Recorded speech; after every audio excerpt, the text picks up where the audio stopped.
Hello students, our today's topic is how to predict geometrical shape of a molecule.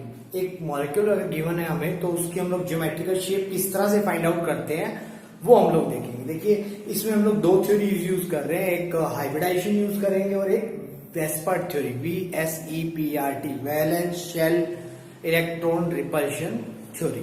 Clear? तो देखिए first of all हम लोग देखते हैं कि हमें जो गिवन मॉलिक्यूल है सबसे पहले आप उसके सेंट्रल एटम का क्या कैलकुलेट कीजिए, हाइब्रिडाइजेशन कैलकुलेट कीजिए। कैसे हाइब्रिडाइजेशन कैलकुलेट किया जाता है वो अगर आपको सीखना है तो इससे जस्ट पहले वाली जो वीडियो हम लोगों ने बनाई थी आप उसे देखिए। इससे जस्ट पहले वाली वीडियो में हम लोगों ने मेंशन किया है कि किस तरह से किसी गिवन मॉलिक्यूल के सेंट्रल एटम का हाइब्रिडाइजेशन आप लोग फाइंड आउट कर सकते हैं। फर्स्ट ऑफ ऑल आपको स्टीरिक नंबर फाइंड आउट करना पड़ता है। अगर आपको स्टीरिक नंबर पता चल गया तब आप उसका हाइब्रिडाइजेशन कैलकुलेट कर सकते हैं। क्लियर? तो देखिए sp जो है उसका स्टीरिक नंबर 2 होता है। कैसे? देखिए 1 + 1 = 2। sp2 का स्टीरिक नंबर 3 है। कैसे? देखिए 2 + 1 3। यहाँ पे देखिए 3 प्लस s के ऊपर कितना है 1, कुछ नहीं है मीन्स 1, तो 3 + 1 = 4। तो sp3 का स्टीरिक नंबर 4 होता है। इसी तरह नेक्स्ट होता है sp3d 3 + 2 5। Next sp3d2 3 + 2 + 1 means 6। sp3d3 3 + 3 + 1 that = 7। इस तरह से हम हर हाइब्रिडाइजेशन का जो है वो स्टीरिक नंबर हमें मालूम है कि किस किस हाइब्रिडाइजेशन का क्या क्या स्टीरिक नंबर होता है। तो जब आप एक बार किसी गिवन मॉलिक्यूल का स्टीरिक नंबर फाइंड आउट कर लेंगे सेंट्रल एटम का तो हमें पता चल जाएगा उस मॉलिक्यूल की हाइब्रिडाइजेशन स्टेट क्या है सेंट्रल एटम की। क्लियर? और वो कैसे फाइंड आउट करते हैं वो अगर आपको लर्न करना है तो इससे जस्ट पहले वाला वीडियो देखिए, उसके अंदर वो पूरी प्रोसेस हम लोगों ने एक्सप्लेन की हुई है।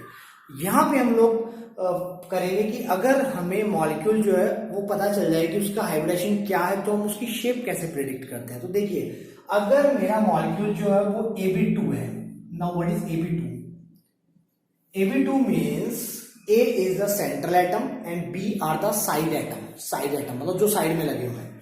और यहां पे अगर हम लोग देखें तो कोई भी लोन पेयर नहीं है, इसके ऊपर कोई भी लोन पेयर नहीं है।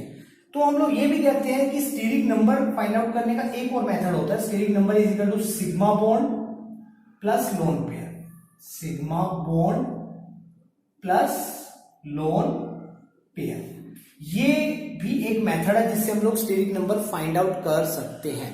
तो हम लोगों ने फाइंड आउट कर लिया। मान लो हमारे पास ये मॉलिक्यूल गिवन आया, इसमें सिग्मा बॉन्ड कितने हैं 2, बिकॉज आप AB2 बनाओगे A B एंड B तो कितने सिग्मा बॉन्ड आएंगे 2, और लोन पेयर यहाँ पे क्या 0, तो 2 सिग्मा बॉन्ड आ रहे हैं। स्टीरिक नंबर कितना आ गया 2। ऑब्वियसली हाइब्रिडाइजेशन जो आया वो कौन सा है sp आया। तो अब शेप क्या होनी चाहिए? देखिए यहाँ पे हमें रूल ये याद रखना होता है कि हमें अगर कोई लोन पेयर्स गिवन है तो जो लोन पेयर है उनमें रिपल्शन जो होता है वो सबसे ज्यादा होता है। तो हमें ये ध्यान देना होता है कि लोन पेयर को मैक्सिमम डिस्टेंस पर रखा जाए। उसके बाद अगर हम लोग देखें तो लोन पेयर बॉन्ड पेयर, यानी लोन पेयर बॉन्ड पेयर में जो रिपल्शन है वो, और सबसे कम रिपल्शन होता है बॉन्ड पेयर में। बॉन्ड पेयर में रिपल्शन जो है वो सबसे कम होता है। तो हम ये ध्यान रखते हैं कि लोन पेयर को मैक्सिमम डिस्टेंस पे रखेंगे। फिर हमारी प्रायोरिटी होती है लोन पेयर बॉन्ड पेयर को डिस्टेंस पे रखा जाए, और फिर बॉन्ड पेयर को डिस्टेंस पर रखा जाए। इनको हम लोग जितना डिस्टेंस पे रखेंगे उतना बेटर होगा, क्योंकि उससे हम उनका रिपल्शन क्या कर सकते हैं, मिनिमाइज कर सकते हैं। अब देखिए मान लीजिए हमारे पास मॉलिक्यूल आ गया AB2, तो AB2 का मतलब एक A है और उसके साथ 2 B है। अब आप इन 2 B को कितनी डिस्टेंस पर लगा सकते हो, मैक्सिमम एंगल कितना रख सकते हो? ऑब्वियसली 180 डिग्री का एंगल रख सकते हो। और अगर आप ये 180 डिग्री का एंगल रख दोगे तो जो शेप आएगी वो शेप कौन सी होगी? लीनियर। क्लियर? तो sp में अगर AB2 टाइप का मॉलिक्यूल है तो शेप जो आती है वो लीनियर आती है। इसे हम लोग ऐसे भी समझ सकते हैं। देखिए सपोज हमारे पास ये A है जो सेंट्रल एटम है, और इसके साथ हमें 2 B हैं जिनको अटैच करना है। तो एक B हमारे पास ये है, क्लियर? एक B यहां लग गया और दूसरा B हमें मैक्सिमम एंगल पर लगाना है। मैक्सिमम एंगल मतलब ये, क्लियर? तो अब देखिए ये A है, ये B है और ये B है, तो इनके बीच का जो एंगल बनेगा वो एंगल कितना होगा? 180 डिग्री का एंगल बनेगा। तो ये जो शेप आएगी इस शेप को हम लोग क्या नाम देंगे? Linear shape. क्लियर हो गया? ठीक है, हम लोग इसका एग्जांपल लेते हैं। सपोज हमें क्वेश्चन में गिवन है BeCl2, हमें क्वेश्चन में गिवन है BeCl2, तो ये Ab2 टाइप का मॉलिक्यूल है, मतलब बेरिलियम जो है वो A की तरह बिहेव कर रहा है और जो 2 Cl है वो 2 B की तरह बिहेव कर रहे हैं, और इस पे लोन पेयर कोई भी नहीं है, तो ऑब्वियसली हमारी जो शेप बनेगी वो क्या बनेगी, BeCl एंड BeCl। तो ये हमारी शेप होगी, करेक्ट। 180 डिग्री का क्या होगा, बॉन्ड एंगल होगा, और इस शेप का नाम क्या होगा, लीनियर।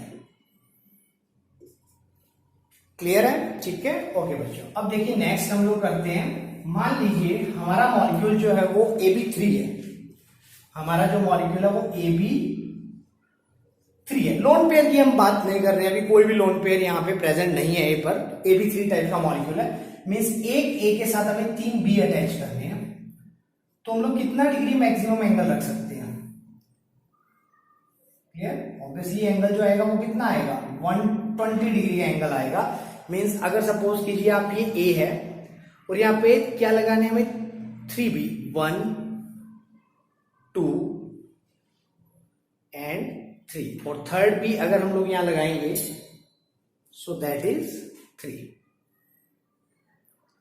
AB तो ये जो हमारे पास मॉलिक्यूल बनेगा ये हमारे पास बनेगा AB3, A B B और B, करेक्ट। और इसकी शेप अगर आप लोग देखोगे तो जो शेप आई वो शेप कौन सी आई हमारे पास, ट्राइगोनल प्लेनर, क्लियर। शर्त क्या है, शर्त ये है कि यहां पर लोन पेयर प्रेजेंट नहीं है, तो अगर हमारा AB3 टाइप का मॉलिक्यूल है तो वहां पे जो शेप आएगी वो शेप कौन सी आ जाएगी, ट्राइगोनल प्लेनर।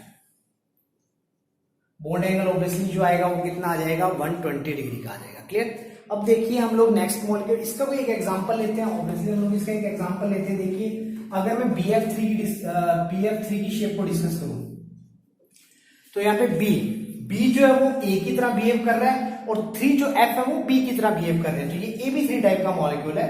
तो यहाँ पे एक B, फिर यहाँ पे F एंड F, और इनके बीच में जो बॉन्ड एंगल है वो बॉन्ड एंगल कितना है, 120 डिग्री का, और जो शेप का नाम होगा वो शेप का नाम होगा ट्राइगोनल प्लेनर, ट्राइगोनल प्लेनर। ये यहाँ पे इसकी शेप होगी BF3 की। और हाइब्रिडाइजेशन कौन सा आ रहा है इसके अंदर, ऑब्वियसली हाइब्रिडाइजेशन कौन सा होगा, अगर 3 स्टीरिक नंबर आएगा तो हाइब्रिडाइजेशन हो जाएगा sp2। अब देखिए अगर हमारा जो मॉलिक्यूल है वो AB4 टाइप का है, AB4, तो एक B के साथ कितने, एक A के साथ कितने B अटैच है, 4, तो कितने सिग्मा बॉन्ड हो गए, 4, लोन पेयर कितना हो गया, 0, तो sigma bond plus lone pair यानी स्टीरिक नंबर जो आया वो कितना आ गया, 4। अब स्टीरिक नंबर 4 आ गया तो हाइब्रिडाइजेशन बन गया sp3, यानी हमें अब देखना है कि हम एक के सराउंड 4B अटैच करना चाहते हैं और मैक्सिमम एंगल कितना रख सकते हैं। तो देखिए अगर मैं ये देखूं, एक A हो गया, B B B, एक तीनों कितने डिग्री एंगल पे हैं, 120 डिग्री पे, और एक अगर मैं यहां रख दूं तो वो कितना हो गया, 90। क्या मैं इसको थोड़ा सा इक्वल कर सकता हूं, तो अगर मैं इक्वल करने की कोशिश करूंगा तो मैं इसे भी थोड़ा सा बेंड करूंगा, इसे भी थोड़ा सा बेंड कर दूंगा, और इसे भी थोड़ा सा बेंड कर दूंगा, और इस तरह से हम लोग इस मॉलिक्यूल की स्ट्रक्चर को बना देंगे। और ये जो एंगल होगा, अब ये जो हमारे पास एंगल आ रहा है that angle is 109 degree 28 minute, clear. ये जो एंगल आएगा ये मैक्सिमम एंगल है, इससे ज्यादा एंगल हम लोग इसका नहीं कर सकते, क्योंकि अगर आप नीचे की साइड बेंड करोगे तो ये एंगल इधर से कम हो जाएगा। ईच एंड एवरी एंगल जो आ रहा है, हर बॉन्ड का जो बॉन्ड एंगल है वो इक्वल है, और कितना है, 109 डिग्री 28 मिनट। तो ये बेस्ट है, तो बेस्ट ज्योमेट्री है, हम लोग ये कह सकते हैं। इस शेप का नाम क्या होगा, अगर हम लोग देखिए अगर मैं इसको यहां से मैच करूं, यहां से मैच करूं, यहां से और यहां से मैच करूं, तो कितनी फेज बन जाएंगी, 4 फेज बन जाएंगी। So that shape is known as tetrahedral. हम लोग इसको कैसे शो कर सकते हैं, AB4 को देखिए, AB4 को आप ऐसे शो कर सकते हो, एक A सेंटर में है, B and B, so that shape is known as tetrahedral. ये हमारी जो शेप बन रही है वो क्या है, टेट्राहेड्रल शेप है। कंडीशन फिर से वही है कि लोन पेयर हमारे यहां पर 0 है, क्लियर। इसका बेस्ट एग्जांपल अगर हम लोग समझे तो इसका बेस्ट एग्जांपल हमारे सामने आता है CH4। तो CH4 यहाँ पे जो C है वो सेंट्रल एटम है, मतलब A की तरह बिहेव करेगा, और जो H है 4H है वो 4B की तरह बिहेव कर रहे हैं। तो CH4 की स्ट्रक्चर कुछ ऐसी हो जाएगी, CH H H and H, so that is known as tetrahedral. इसको हम लोग कौन सी शेप कहते हैं, टेट्राहेड्रल। तो हाइब्रिडाइजेशन ऑब्वियसली कौन सा आ रहा है, sp3 हाइब्रिडाइजेशन आ रहा है, क्योंकि स्टेरिक नंबर कितना आ रहा है इसका, 4 आ रहा है। क्लियर। अब देखिए अगर हम लोग स्टेरिक नंबर 5 की बात करें, तो स्टेरिक नंबर 5 अगर होगा तो मीन्स हमारा मॉलिक्यूल जो है वो AB5 टाइप का है। देखिए हमारा मॉलिक्यूल जो है वो AB5 टाइप का है, मतलब सिग्मा बॉन्ड कितने हो गए 5, लोन पेयर 0, तो 5 + 0, तो स्टेरिक नंबर जो आया वो कितना आया 5 स्टेरिक नंबर आया, तो हाइब्रिडाइजेशन हो गया sp3d। क्लियर। अब देखिए हमें एक A के सराउंड 5B लगाने हैं, और इस तरह से लगाने हैं कि उनमें मिनिमम रिपल्शन हो, मीन्स उनके अंदर उनका जो बॉन्ड एंगल है वो क्या रहे, मैक्सिमम रहे। तो वो हम लोग किस तरह से लगा सकते हैं, देखिए हम लोग ये कर सकते हैं कि ये 1 2 3, देखिए 3 जो B है A के, ये देखिए ये हमारे पास ये सेंटर में है A, फिर ये हो गया B और B, इन तीनों B के बीच में कितना एंगल है, 120 डिग्री का एंगल है, इन्होंने ट्राइगोन बना दिया। और अगर हम एक B ऊपर और एक B नीचे लगा दें, so that is known as, इसको हम लोग क्या नाम देंगे, देखिए ये ट्राइगोन हो गया, और ये 1 2 bipyramidal, so that is called trigonal bipyramidal. यानी ट्राइगोन होता है एक प्लेन में ऊपर और नीचे 2 pyramid, so we can say trigonal bipyramidal. इसको हम लोग ट्राइगोनल बाइपिरामिडल कह देते हैं। क्लियर हो गया। तो देखिए ये शेप हमारे पास कुछ इस तरह से आती है, A B, 3 B जो होते हैं वो एक ही प्लेन में होते हैं, और 2 जो B होंगे वो एक अबव दी प्लेन होगा, और एक जो B होगा वो बिलो दी प्लेन होगा। देखिए 3 B है, ये एक ही प्लेन में है, और ये वाला B और ये वाला B ये अबव दी प्लेन है और ये बिलो दी प्लेन है। तो मतलब ये एंगल जो हुआ वो 120, और ये जो एंगल हुआ वो कितना हुआ 90, और इन दोनों में जो एंगल है वो एंगल कितना है 180 डिग्री। तो बॉन्ड एंगल यहाँ पे 3 तरह के बॉन्ड एंगल आए, 120, 90 एंड कितना, इसमें और इसमें कितना हुआ 180। क्लियर हो गया। तो ये हमारे पास इसका एग्जांपल अगर हम लोग देखें तो इसका बहुत ही अच्छा एग्जांपल हमें PCl5 में मिलता है। तो इसका एग्जांपल जो हमें मिलता है वो मिलता है PCl5। P पे कोई लोन पेयर नहीं आता, Cl जो है वो B की तरह बिहेव कर रहे हैं, A की तरह कौन बिहेव कर रहा है, P बिहेव कर रहा है। तो बेसिकली यहाँ पे हम लोग समझे तो इसकी स्ट्रक्चर कुछ ऐसी हो जाती है, PCl Cl और Cl, तीनों Cl जो है वो एक ही प्लेन में है, ट्राइगोन बना रहे हैं, 120 का एंगल है, और 2 Cl जो होंगे वो below the plane and above the plane, so that is the trigonal bipyramidal. इस स्ट्रक्चर का नाम होता है ट्राइगोनल बाइपिरामिडल।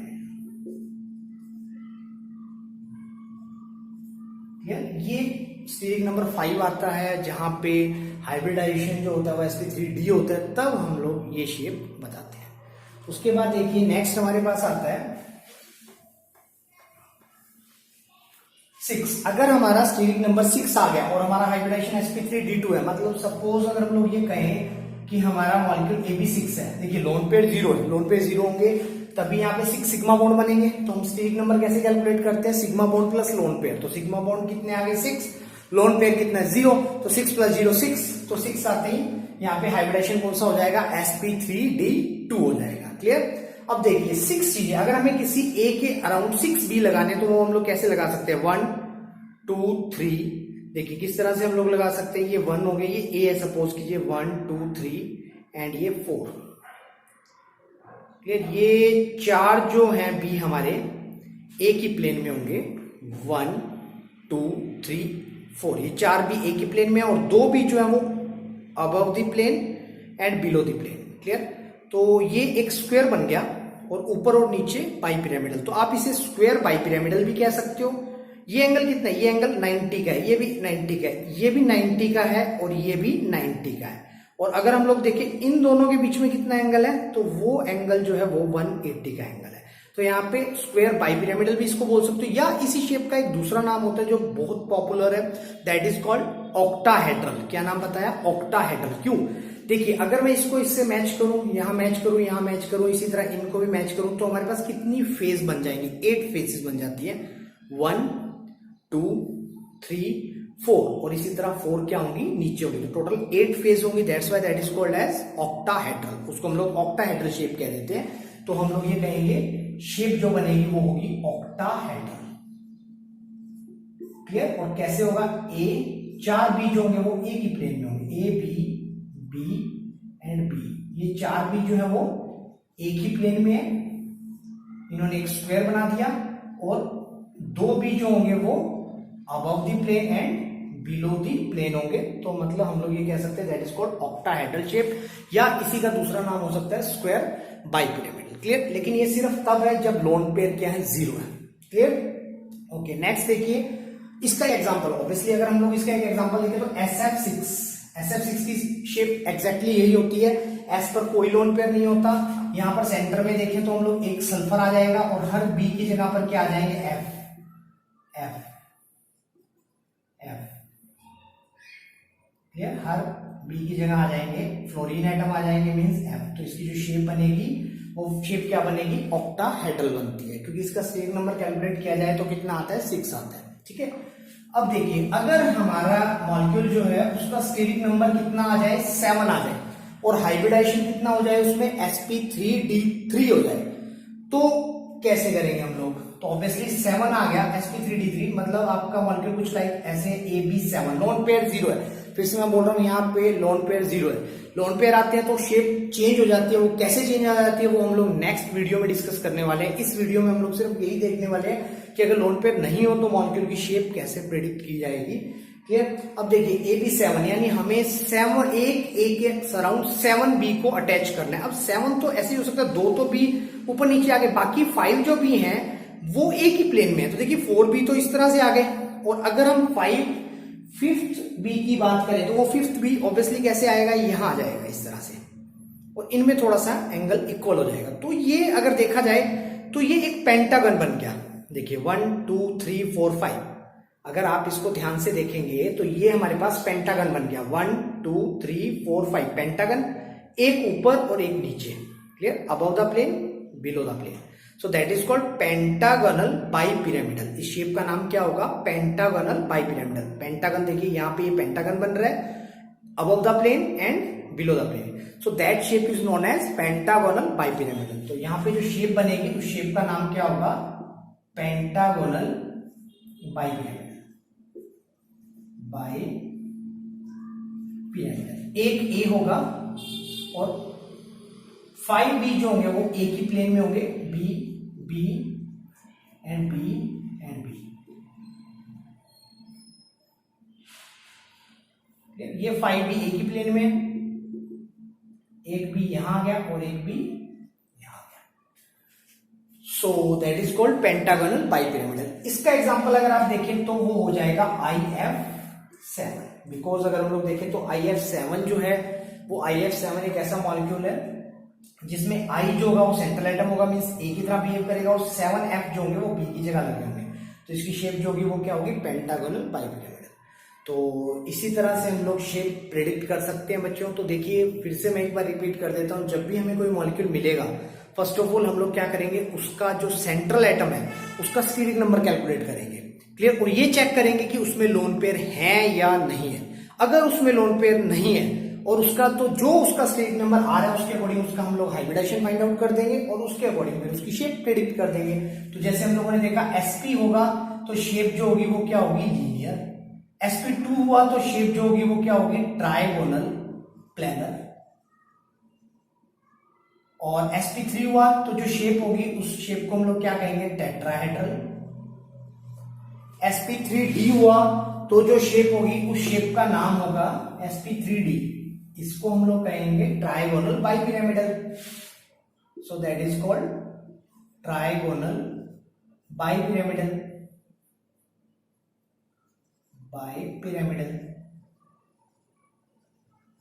और sp3d2 6 मींस ऑक्टाहेड्रल।